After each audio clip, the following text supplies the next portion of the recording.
Buenas tardes, noches. Muchas gracias por acompañarnos en esta tercera jornada. Vemos que sigue habiendo un buen número de público, lo cual nos alegra mucho, así que reitero el agradecimiento. Hoy tenemos a Juan Bonilla, a Pablo Bujalance y a Ada Salas, una nómina de lujo. La charla que dará inicio se titula La poesía, verdad o ficción. Título bastante genérico que tiene implicaciones de tipo ontológico, ético, estético. Así que Pablo será el moderador, con lo cual el responsable de que esto no acabe dentro de 8 años, porque luego a las 10 tenemos el recital de los menores de 30 años, al cual por supuesto os invito también que os quedéis. Os hago una breve bio de cada uno de ellos y ya damos inicio a esta charla, ¿vale? Juan Bonilla, que nació en Jerez en el año 66, él dice que ha escrito un montón de libros, lo cual es totalmente cierto. Voy a decir solo algunos. Por ejemplo, él es novelista, es poeta, es ensayista, es traductor. Evidentemente, la faceta más conocida seguramente es la de novelista, pues siempre es lo más expuesto al público, ¿no? Algunas de sus novelas son Nadie conoce a nadie, que se llevó al cine por Mateo Gil, Los príncipes nubios, que fue el premio de Biblioteca Breve con Seix Barral, o La totalidad sexual del cosmos, que fue Premio Nacional de Narrativa en el año 2020. Así que, ¿te han descoronado ya o todavía estás con la corona del Premio Nacional de Narrativa? Me quedan todavía 4 meses de reinado. Muy bien. Luego, en relatos, escribió un libro de relatos que es El que apaga la luz, que marcó a toda una generación, que fue publicado con pretextos. Y recientemente, por ejemplo, uno de ellos, Una manada de news, también con pretextos. En poesía, ya que hoy va a recitar con nosotros poesía, da Horizonte de sucesos, que lo acaba de publicar este mismo año, ¿no? Con Renacimiento, o Poemas pequeño burgueses, que también salió con Renacimiento, o Buzón vacío con la editorial Pretextos, que es del año 2006. Así como traductor, ha traducido autores como Coetzee, Graham Greene, ¿no? T.C. Eliot, en fin, autores menores. Ada Salas, que está aquí también, está a vuestra derecha, perdón, la dislexia. Ada Salas nació en Cáceres en el año 65. Es una poeta de gran recorrido. Eso no te estoy llamando vieja, ¿eh? Quiero decir que has hecho muchas poesías. Afortunadamente. Los primeros años están muy vinculados a la editorial Hiperión, ¿no? Aunque hubo libros... Bueno, perdón, lances del directo. Hubo libros que salieron en otras editoriales, pero en Hiperión seguramente salieron los que más impacto tuvieron, ¿no? Por ejemplo, Variaciones en blanco, que es del año 94, La sed, El lugar de la derrota, que es del 2008, o Esto no es el silencio, que fue premio Ciudad de Córdoba en el año 2008. Los últimos años ha publicado con pretextos, Limbo y otros poemas, que no recuerdo, desde el 2016. Sí, es del 2016. Y Descendimiento, que es el último que sacó con pretextos y que recientemente ha estado en el Teatro de la Abadía porque ha sido adaptado a teatro por Carlos Marquerí y afortunadamente ha tenido un éxito bastante considerable para lo que es el teatro, así que bueno, os animo a que si vuelven y hay gira, desde luego si podéis verla es parte de un libro hermoso y la propuesta es súper interesante. Bueno, ha escrito numerosos ensayos también sobre la cuestión poética, ha sido traducida al sueco, al italiano, en fin. Como veis, todos los autores tienen un currículum bastante extenso y vamos a Pablo Bujalance, que también tiene un currículum muy extenso. Él es malagueño, año 76, es redactor del diario Málaga Hoy, pero también tiene... muchos libros publicados, ha escrito narrativa, ha escrito poesía, ha escrito teatro, muchísimo teatro. Tenemos teatreros aquí subidos. Y nada, fue premio de teatro andaluz, ¿no? Que era un premio que concedía la SGAE y la Asociación de Teatro Andaluz. Has ganado también galardones en el Festival de Teatro Clásico de Almagro y has publicado poesía recientemente, ¿no? El libro de Los relojes de Río, ¿no? Con ediciones en Huida. Así que nada, yo creo que con esta presentación ya están contextualizados y ahora dejo que se metan en esa charla, la poesía, verdad o ficción, a ver si pueden acabarla algún día, ¿vale? Gracias. Gracias.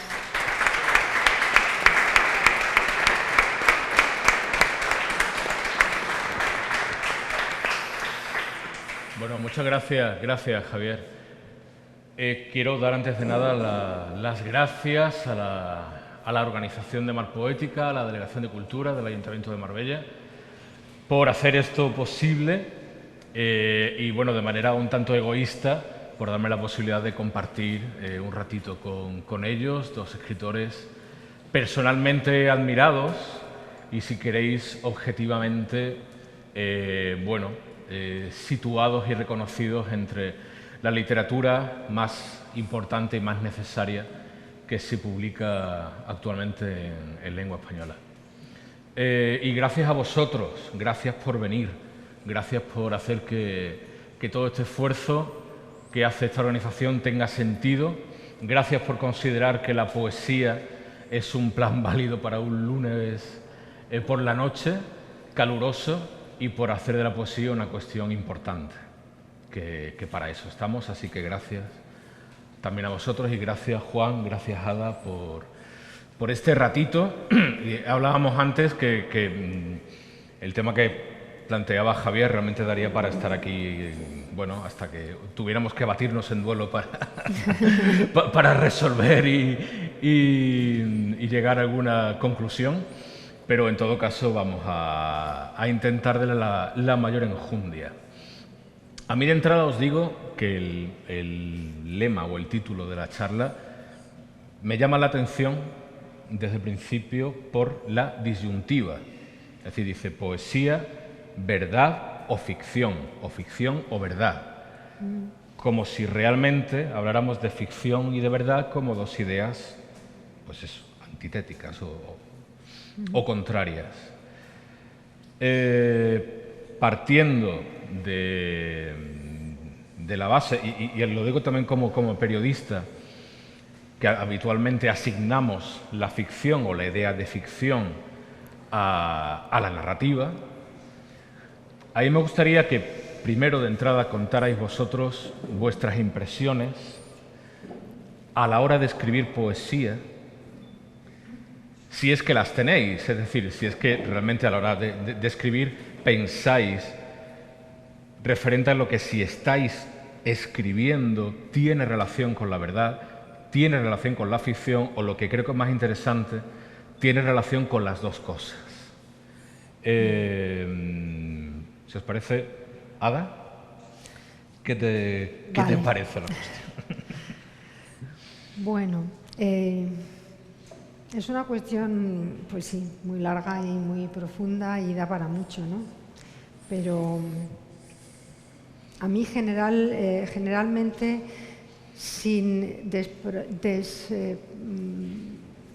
quitándole a la palabra verdad su connotación ética, ¿no? Positiva, sí. Consideramos que la verdad es algo bueno, ¿no? Y la mentira es algo malo.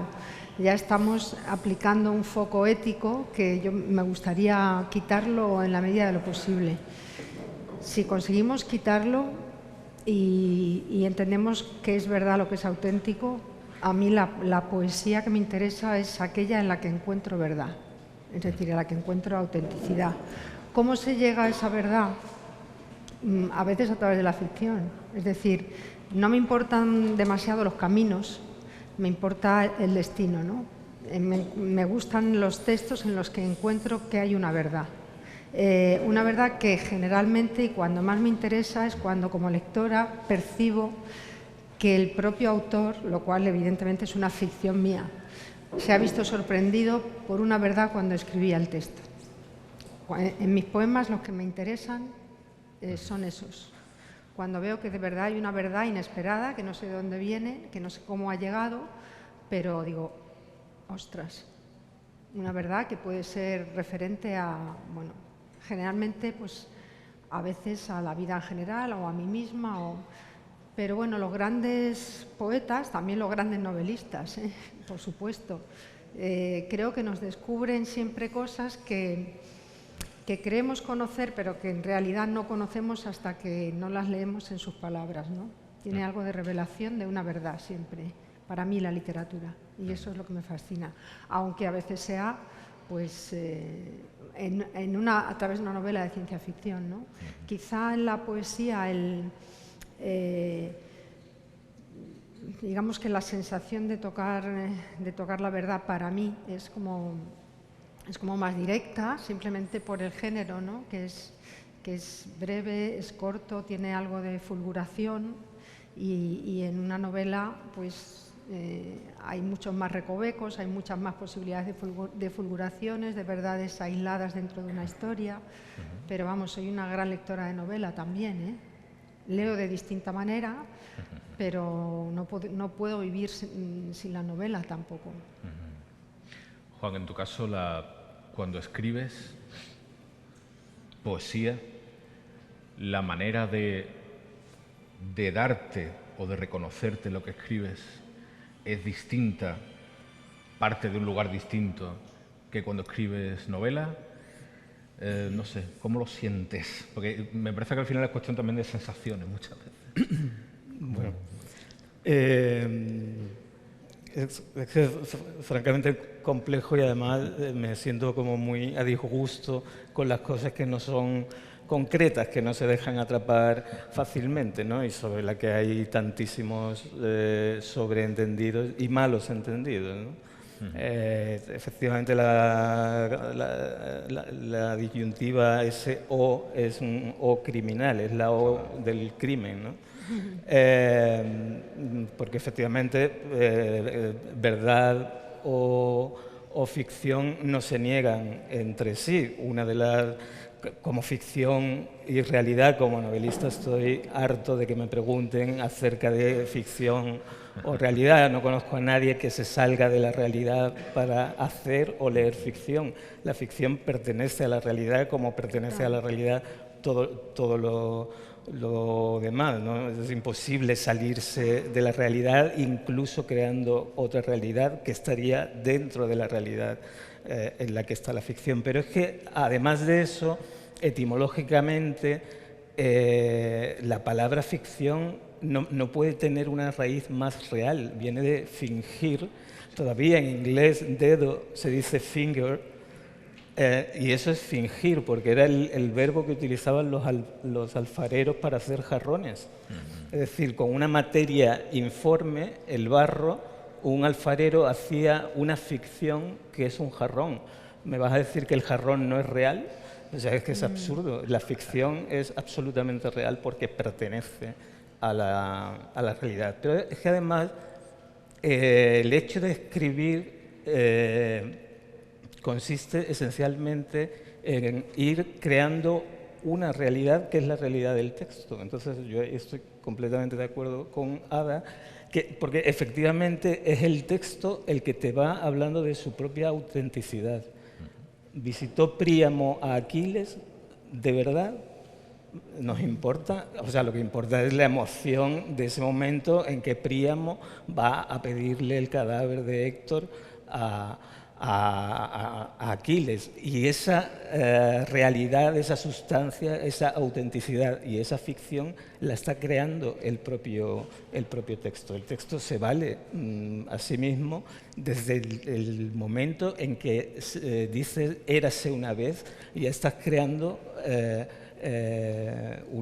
una realidad dentro de la realidad en la que se puede permitir o no la ficción. Puedes utilizar tus experiencias personales, tus anécdotas personales o no. Al final va a ser el texto el que te diga si funciona o no. No deja de ser curioso que finalmente contar sea poner orden. Cuenta hasta 3.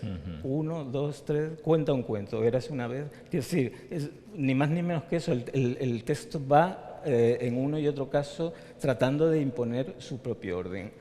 Esto a mí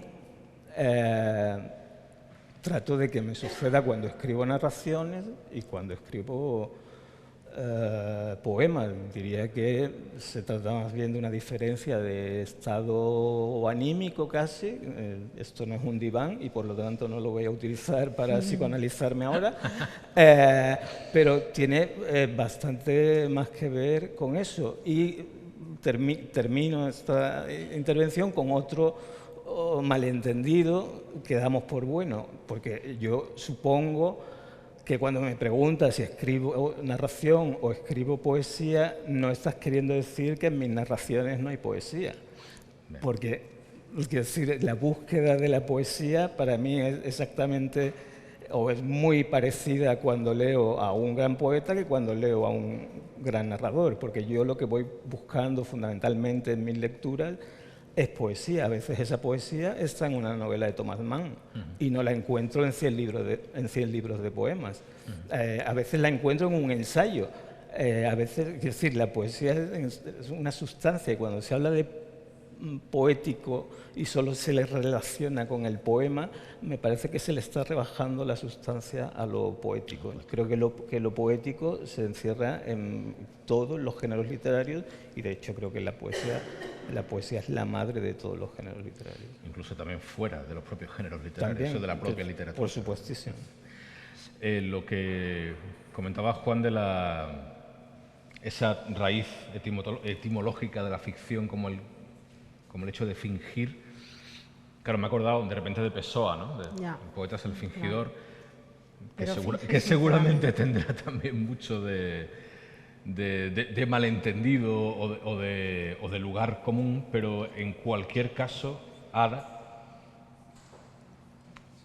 como poeta al escribir poesía, ¿tú dirías que finges o hasta qué punto finges? Yo no finjo nada. Eso es. No sé lo que es eso. En general, como fingidora soy un desastre. No valgo. Y escribiendo no... O sea, no. Es que ni siquiera pasa por mi cabeza. No sé para un narrador cómo será, pero yo lo que escribo, no sé, lo que sí sé es que no sé de dónde sale. No sé si eso es fingir. Es una mezcla que no sé de dónde procede y a la vez creo que procede de un lugar muy mío, que es el más anónimo que hay en mí. O sea, es el yo más yo y a la vez el más lejano, el más desconocido, y por eso es el que más me interesa, ¿no? Y es un lugar que pretende no ser de nadie y a la vez que pueda acoger a cualquier lector, porque es el lugar del lenguaje. Es decir, yo creo que a lo mejor esto es difícil de entender, pero yo creo que la literatura en general y la poesía en particular es como una especie de mensaje antropológicamente gestado antes de que se manifieste, ¿no? Esto puede parecer una cosa muy tremenda, pero es una idea romántica, si queréis, pero bueno, ya lo decía Platón en el Ión, ¿no? Sí, esta idea de que no sabes muy bien qué estás escribiendo, sí sabes por qué, hay una cuestión de necesidad y de aventura, de necesidad de aventura también, pero hay algo que te sobrepasa y que no es tú exactamente. Por eso me interesa. A mí escribir sobre mí no me interesa. A mí me interesa que el texto de repente me sorprenda y digo, ¿y esto de dónde ha venido, no? Pero sí descubro un peso, una verdad, y esos textos me valen, los demás van a la papelera. Pero también Platón expulsó a los poetas de la República porque fantaseaban, contaminaban, digamos, a la polis con lo que él consideraba invenciones vanas. Bueno, sí, contaminar es transcribir y comunicar el mensaje de los dioses, que es lo que dicen el guión que hacen los poetas, pues sí, pero bueno, sí, claro, a ver, el arte, por suerte, se dedica a contaminar y a decirle a la realidad que no es lo que creemos o lo que nos quieren hacer creer que es. La realidad está llena de caras, ¿no? En las cuales cabe todo, pero ahí están los poetas para meter los dedos en las llagas y para decir Esto no es solo lo que nos queréis hacer creer que es o lo que creemos que es otras muchas cosas, ¿no? Y claro, un artista pues generalmente es incómodo. Es decir, un artista es el que no se tapa los oídos a lo que hay que oír y el que en un momento determinado pues se quita la venda de los ojos, ¿no? Lo que ves no siempre te gusta. Por ejemplo, pues yo qué sé, un artista enfrenta de cara al dolor. Todos lo enfrentamos en la vida, ¿no? Pero en la vida cuando lo vivimos. Pero a veces hay un enfrentamiento, no sé, tenemos una relación particular de tabú con muchas cosas que un artista no puede tener tabúes en ningún sentido. No sé, en ese sentido también es muy verdad y muchas veces a través de la ficción, ¿no? Totalmente. Respecto al fingimiento, Juan, y una pregunta concreta.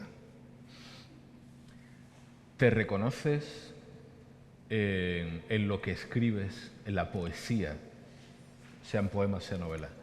¿Te reconoces, te gusta reconocerte en tus libros o en tus escritos, en tus textos? Y puede ser, tal vez, que donde te reconocías antes ya no te reconozcas. Lo digo por la idea de la verdad de la que estamos hablando. Porque al final el escritor, perdón, un inciso, si el escritor también es una creación de ficción, digámoslo así, como puede serlo cualquiera, somos personajes también, ¿no? Somos máscaras, o tenemos máscaras a las que vamos añadiendo contenidos, ¿no? A lo mejor la relación con lo que escribes, pues cambia, ¿no? Igual que cambia tu personaje. Ya, está claro que me haces esta pregunta porque soy mayor y entonces ya puedo mirar atrás y preguntarme a mí mismo cómo escribía hace 30 años. En parte sí. Pero es verdad, sí, es verdad, es lastimosamente verdad, porque a veces la verdad, otra de las cosas que no decimos de la verdad, es que a veces incurre en obviedad. Es verdad que aquí hay 50 y tantas personas, es verdad que yo vengo de Sevilla, esas son verdades obvias y quizá la verdad, la poesía lo que busca es revelar verdades que no sean obvias. Pero yendo a las obviedades, naturalmente que como mucho reconozco con cierta simpatía al Chavea que yo era, pero tampoco creo que escribiera ni él entonces ni yo ahora para retratarnos. Quiero decir que me parece un ejercicio hasta cierto punto banal, sino creo que tiene que ver más con una especie de indagación en la propia extrañeza de estar aquí y nada más. O sea, que no es un ejercicio que se acerque al narcisismo en el sentido de examinar cómo eres, como si eso le pueda interesar a alguien, sino es una especie de extraña excavación en la que, en mi caso al menos, en la que por supuesto sí hay mucho fingimiento, de reconocerlo, en la que a veces hay mucho también de juego. Me gusta mucho jugar, quiero decir, porque yo creo además que no hay por qué empequeñecer el horizonte de posibilidades de la poesía, ¿no? Que hay poemas que se dirigen a satisfacer un tipo de ansiedades, hay otros poemas que se proponen emocionar, otros que se proponen hacer compañía y otros que se proponen divertir. Y mientras cumplan ese horizonte que cada cual se propone, me parece que está entrando dentro de los propios planes estructurales de proyecto del que lo escribe, ¿no? Y de esa manera lees a Quevedo y lees poemas hondísimos, pero lees otros que te hartas de reír cuando los lees, ¿no? Y ves ahí en ese manejo de las palabras una magia que por sí sola a mí me parece maravillosa. Es decir, yo hay muchas veces que ante poemas que no me están diciendo nada, sin embargo, me quedo literalmente helado ante una imagen que consigue alumbrarte, ¿no? Y eso también lo puede conseguir un poema. Pero vamos, ya te digo, ni en los que he escrito ni en los que creo que escribiré trato yo de sustituir de nuevo una sesión con el psicoanalista. Ya no es para eso para lo que uno escribe poemas. Habéis coincidido los dos, creo que desde caminos distintos por esa idea, ¿no? De no representaros, ¿no? Y quizá en relación con esto, Ada, quería preguntarte por el lector futuro. Si de alguna forma, cuando escribes ese lector hay una presencia del que va a leer, no. Y a lo mejor, no sé, si estableces algún tipo de diálogo, y qué relación pudiera tener la futura lectura justamente con la verdad y la ficción, ¿no? Procuro no tenerlo presente. Supongo que, bueno, no lo sé, me paralizaría. Sí, no tengo presente al lector para nada cuando escribo, no, es una cosa, es un territorio pues de indagación en la extrañeza, y ahí uno está muy solo y muy acompañado por no se sabe qué, pero no entra esa posibilidad del lector. Sí creo que juega un papel muy importante en el proceso el lector que tú eres, es decir, no tú como el que escribes, sino tú como el que lee lo que tú escribes, bueno, lo que se supone que tú escribes, ¿no? Eso no lo tengo nunca muy claro. Ahí yo tengo una cierta confianza en que si una vez que eso se ha escrito, la lectora que yo soy lo da más o menos por bueno, confío en que alguien más, haya otro lector parecido a mí como lectora, que lo pueda dar por bueno, quizá, y desde luego ese filtro es fundamental. Yo creo que una vez que tú escribes y después hay que tomar la distancia, pasar de ser el que lo ha escrito a pasar a ser el que lo lee, no el que lo corrige, que es diferente, sino el que lo lee. Y en esa distancia, pues a lo mejor la lectora que yo soy es el lector que yo concibo, pero vamos, tampoco hay un ejercicio de narcisismo ahí necesariamente, sino que es mi única manera de leer mi texto, es leerlo como leería, intento leerlo como si fuese un texto de otro, es decir, como si fuese un poema que llega a mis manos, ¿no? Y con esa distancia, si esa lectora lo da por bueno, en este caso soy yo, pues vale. Luego, pues la verdad es que me han pasado cosas muy hermosas con lectores, he tenido esa fortuna, ¿no? Pero no pienso en ellos, y además no pienso en ellos cuando estoy haciendo el libro. Luego todos deseamos que lo que escribimos tenga suerte y encuentre un interlocutor, ¿no? Por supuesto, esa es la fortuna del que escribe. Es una cosa muy extraña porque es un ejercicio de soledad absoluto, pero es verdad que cuando encuentras sentido es cuando alguien te lee, no cabe la menor duda.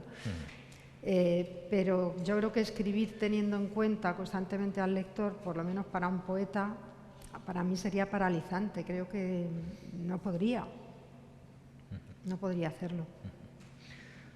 Juan, si admitimos que no hay disyuntiva entre verdad y ficción, ¿qué significaría para ti mentir al lector?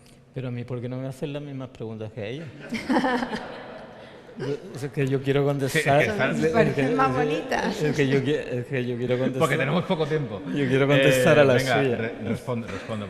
No, a ver, es que me he acordado de una cosa que decía Berkeley y repetía mucho Borges, que decía: el sabor de la manzana está en la manzana o en el paladar del que come la manzana.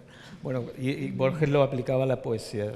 Él se preguntaba, ¿el poema está cuando yo escribo el poema o cuando el lector lee el poema? Claro, y eso es muy, muy interesante. Entonces,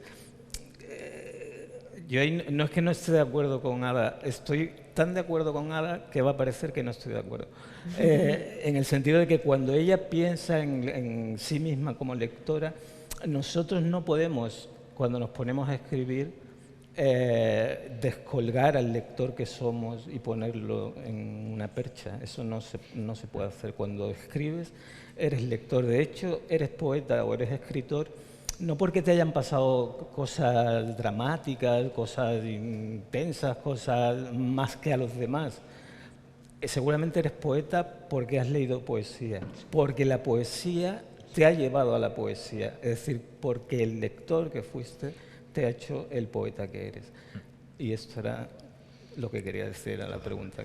Vale, pues ahora le pregunto a Ada lo que bueno, no, perdón. Decía Valéry que el poeta es el que hace que el lector se sienta poeta cuando lee un poema, ¿no? O sea, poeta es el que hace poeta al lector. Si no, no eres poeta. Es decir, si alguien tiene una experiencia de poesía leyendo un poema, entonces es que el que escribió eso es un poeta. Si no, no. Algo así, decía Valéry. Sí, sí, sí. O sea, sí, el poeta no existe, por supuesto, sin lector y sin lector inspirado, Sí. ¿no? Sin un texto que sea capaz de inspirar al lector y convertirlo en un lector inspirado, por lo tanto en un poeta, pues no hay nada. Os pregunto a los dos. ¿Habría entonces, y lo pregunto así, alguna posibilidad para el poeta de mentir al lector? De escribir siendo consciente de que no estás diciendo la verdad, extraigámoslo del debate de ficción, no ficción, ¿vale? Yo me imagino al que sí. lo que estás escribiendo no es verdad y que lo que va a llegar al lector, por mucho que el poema nazca en la lectura, no va a ser verdad. Pues mira, yo tengo ¿Y cómo una definiríamos entonces la mentira? Yo tengo una experiencia que me dejó helada y no puedo dar nombres, ¿vale? Yo presenté, me pidió un poeta fantástico, tuve la suerte de que me pidiera que yo presentara su libro. A mí me dijo, bueno, primero léelo, lo leí primero y le dije que sí, me gustó muchísimo el libro. Y yo lo presenté y bueno, pues yo hablé, entre otras cosas, un poco de la sensación de tocar verdades que había tenido en la lectura de ese libro. Y cuando acabó la presentación, él me desbarató completamente todo lo que había dicho, me dijo que era un libro completamente impostado, que él había adoptado una voz desde el principio hasta el final, una voz fingida, y que había sido que era un artefacto construido con la conciencia clara de lo que quería provocar en el lector. Entonces yo no pude más que rendirme, porque desde luego conmigo lo consiguió desde el principio hasta el final. Entonces, bueno, pues es que la literatura también, o sea, yo no podría hacer eso, pero es una cuestión de temperamento casi vital, ¿no? Pero la poesía y el arte es también artificio, es también juego, es también capacidad para, bueno, pues para montar mundos capaces de suscitar cosas en un lector. ¿Por qué no? Claro que se puede escribir fingiendo y mintiendo. Yo no lo concibo, pero por supuesto que se puede hacer y se puede hacer maravillosamente. Igual tiene relación con lo que contaba Juan del juego, ¿no? También Sí, el juego sí. tiene mucho de truco, de... Sí, sí, La poesía de Shakespeare está llena Hombre, claro. de trucos, ¿no? Por supuesto. De engaños. Absolutamente. O sea, quiero decir, o sea, es que la historia de la literatura está llena de ese tipo porque finalmente la literatura es una artesanía, es una tecnología, si nos queremos poner en el siglo XXI, o una artesanía, si no.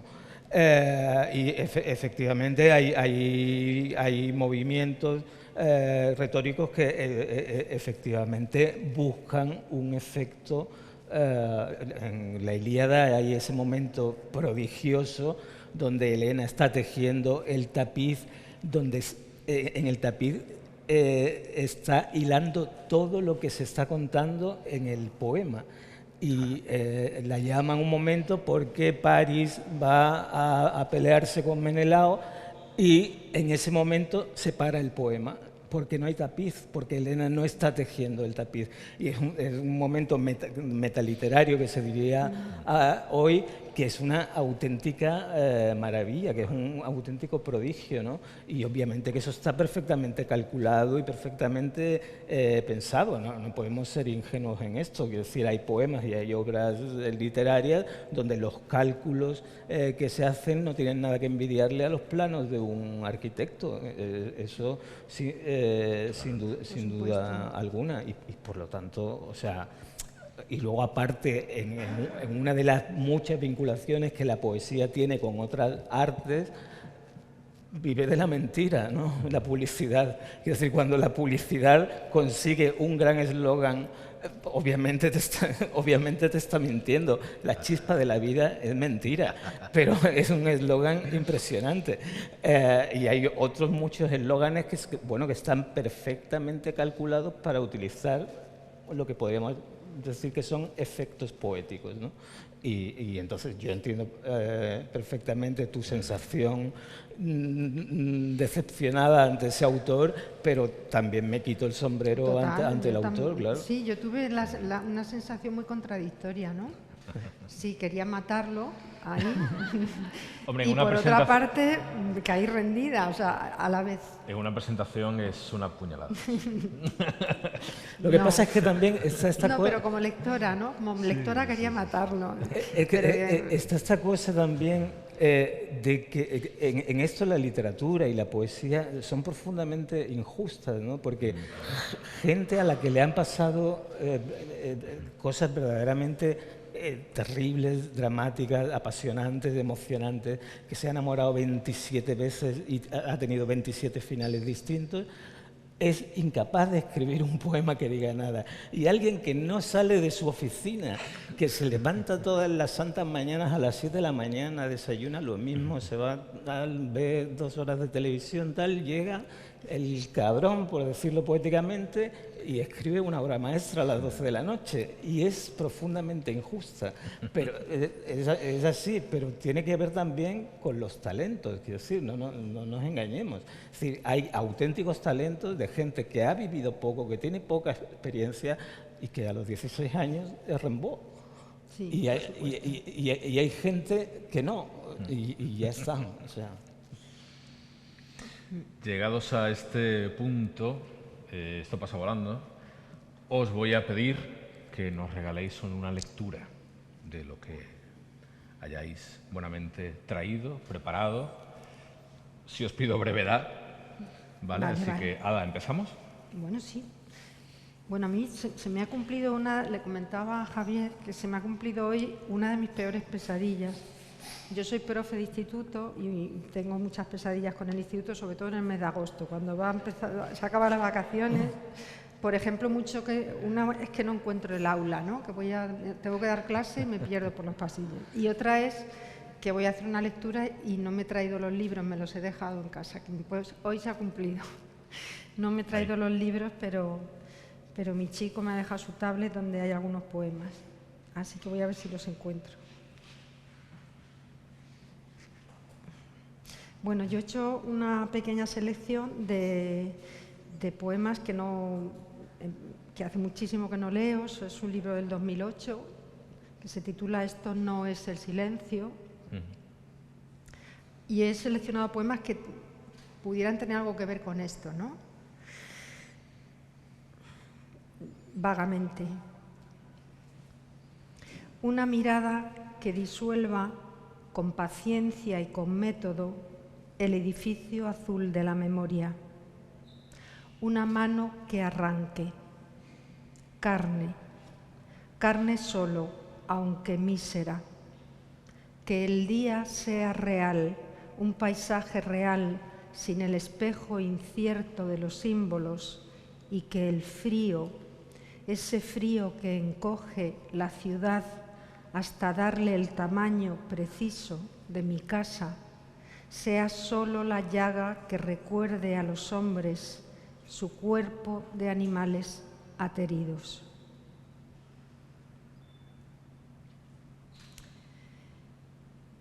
No tienen título, ¿vale? Yo sé que tienes algo que decirme, mundo.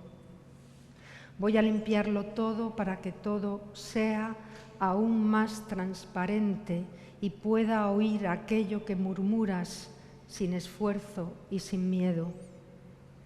Ya puedes acercarte hasta mi oído.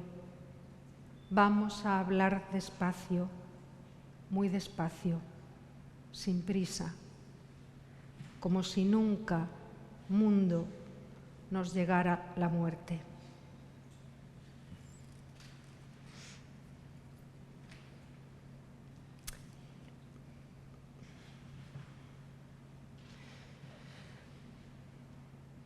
Bueno, qué raro se me hace leer este poema, pero bueno, tiene que ver con esto, ¿no? Una especie de cosas raras, grietas que se abren en la realidad o algo así. Oblicuos animales de la sombra, ¿de qué reino venís? ¿De qué reino imbricado en el día, en su oscura corona? La grieta, la fisura, el minúsculo hueco entre el acto y el acto, entre el ojo y la luz, entre un latido y otro y la muerte posible en un silencio largo del corazón, preparando de nuevo su batalla infinita. Yo sé de vuestro nombre porque a veces me roza vuestro cuerpo espinoso, haciéndose presente de este lado del mío, algo así como el lomo de un pez nadando moribundo mi carne a contrapelo. ¿Cómo vamos de tiempo? ¿Leo un poema más y ya está? Vale. Perfecto. Este tiene que ver Gracias. también con eso mismo un poco. Bueno, hay una alusión que es, los que seáis mayores, habréis tenido esa experiencia de ir al cine y que se quemara la película. Claro. Cuando erais pequeños, ¿hay alguien de esa edad? ¿Alguien sí? Joder. En un cine de verano, sí.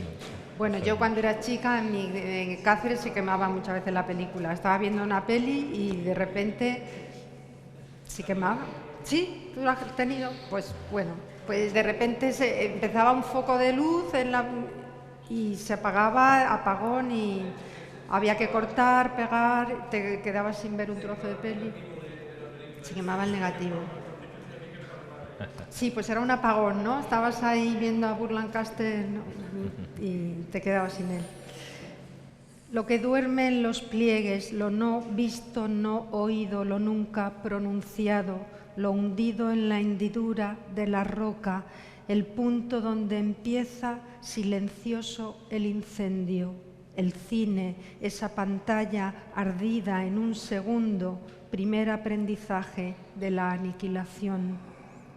Allí donde no llega la yema de los dedos, lo no reconocible que vive en lo real y lo fulmina a veces y queda boqueando como un pez en sequía.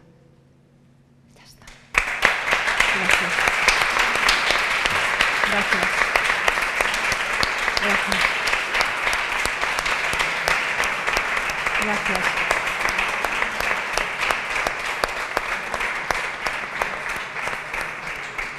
Muchas gracias. Gracias. Nada, gracias a vosotros. Juan, por favor.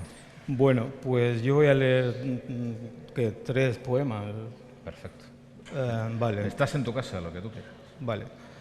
Pues nada, por lo que has dicho antes, voy a leer solo poemas de los años 90, cuando yo era un chaval. Espero que no te haya dolido. Bueno, nuestra generación tuvo una guerra, a mí como periodista me marcó mucho, que fue la guerra de los Balcanes, y mi primer libro, Partes de guerra, tenía muchos poemas sobre esa guerra, y sobre el tema de esa guerra escribí denominación de origen extranjero. La patria es estar lejos de la patria, una nostalgia de la infancia en noches en que te sientes viejo, una nostalgia que sube a tu garganta como el agrio sabor del vino en las resacas duras. La patria es un estado, pero de ánimo, un viejo invernadero de pasiones. La patria es la familia, ese lugar en el que dan puchero los domingos. Una patria es la lengua en la que sueñas y el patio del colegio donde un día, bajo una lámina de cielo oscuro, decidiste escapar por vez primera. Mi patria está en el cuerpo de Patricia. Mi himno es su gemido, mi bandera, su desnudez de 12 de la noche a 8 de la mañana. Tras la ducha, mi patria va al trabajo, yo me exilio. Voy a leer un poema que tiene que ver con el tema de hoy, es esta cosa que vamos buscando en los poemas. El nombre secreto. Es el rumor del frigorífico en la noche del insomnio. Es la irrecuperable voz de un muerto que se incrusta en nuestros sueños. Lo que piensa el suicida en el momento de arrepentirse, pero es tarde, demasiado tarde.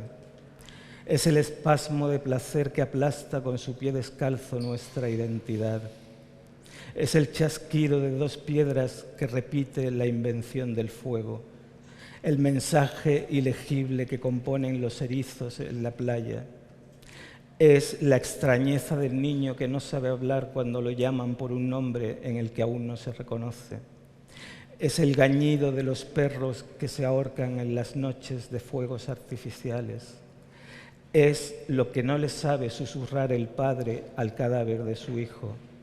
Es el suspiro de la anciana que se acuerda de una madre mucho más joven que ella. Y termino con un poema que se titula El combate del siglo, y solo me permitiré decir que yo de chaval quería ser, antes que cualquier otra cosa, cronista deportivo, era mi sueño. Y mirad a lo que he llegado. Y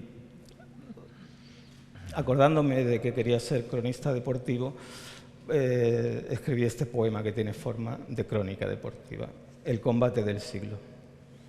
En un rincón, con peso de 1000 horas de juego en playas viejas y 3 o 4 amigos, muchas arrugas de reírse en las mejillas y páginas llenas de sol y charcos llenos de ojos amados y un espejo matinal que dice hola entusiasmado y brotes de esperanza en cada poro y el vértigo de noches muy usadas, la alegría. Y en el otro rincón, con toneladas de dudas y un vacío que no deja que las voces se extiendan, y 1000 noches aplastadas por la bota militar del miedo, y despedidas, y un espejo en que se borra un niño antiguo, y añicos de esperanzas defraudadas, y una agenda con nombres ya ilegibles, la tristeza. Segundos fuera, suena el gong, danzan los púgiles, se estudian, lanzan algunos golpes, la tristeza conecta un gancho exacto, una noticia grabada en el contestador, una traición de alguien en quien confiabas, seguido de un buen uppercut, un pelotón de nubes negras que coloniza el cielo oscureciendo la mañana. La alegría trata de defenderse con canciones, pero su táctica se vuelve contra ella y unas palabras que quisieron ser celebración del mundo se convierten en tenue indumentaria de la propia impotencia por salvarse y se va al suelo la alegría y tarda en levantarse la alegría, pero vuelve a levantarse. Y entonces la alegría contraataca con un gesto robado a un transeúnte en cualquier calle o emerge insólita en la estantería donde te aguarda un libro que anhelabas y luego la tristeza le abre una ceja a la alegría con un golpe fantasma o logra la alegría tumbar a la tristeza con el rumor del mar y las sonrisas de las olas y se va al suelo la tristeza y tarda en levantarse la tristeza pero vuelve a levantarse. Y así, golpe tras golpe, y fintas, y añagazas, y treguas, y cuentas de protección, y así, días y noches, alegría y tristeza disputando nuestras vidas. Nuestra única tarea es conseguir que cuando la campana anuncie el final del combate, el árbitro levante el brazo vencedor de la alegría, porque después vendrá la nada, esa escuadrilla de limpiadoras que dejará el pabellón como si nunca se hubiera celebrado tu combate. Gracias.